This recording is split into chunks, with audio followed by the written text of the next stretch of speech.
October 4 నుంచి 12వ తేదీ వరకు జరగనున్న శ్రీవారి వార్షిక బ్రహ్మోత్సవాలను దృష్టిలో ఉంచుకుని టీటీడీ ఈవో శ్యామలారావు, అదనపు ఈవో సిహెచ్ వెంకయ్య చౌదరితో కలిసి వివిధ శాఖల అధికారులతో ఏర్పాట్ల పురోగతిని సమీక్షించారు.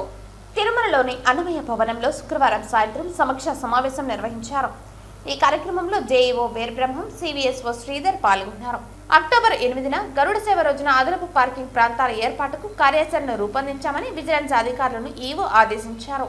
తిరుమలలో ప్రస్తుతం ఉన్న ప్రాంతాల్లో ద్విచక్ర వాహనాలు మరియు 4 చక్రాల వాహనాలు కలిపి దాదాపు 11,000 వాహనాలను పార్క్ చేయడానికి సరిపోతాయి.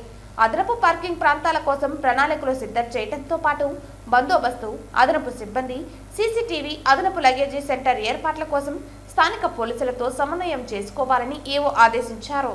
అనంతరం ఇంజనీరింగ్ పనుల పురోగతి, రవాణా, వసతి, నీరు, అన్నప్రసాదాల పంపిణీ, సరిపడా శ్రీవారి సేవకుల ఏర్పాటు, ఉద్యానవన విభాగ అలంకరణలు, తగినన్ని లడ్డూల నిల్వ, ఉత్తమ కళా బృందాల ఎంపిక, అదనపు మరుగుదొడ్లు తదితర అంశాలపై ఈవో సమీక్షించారు.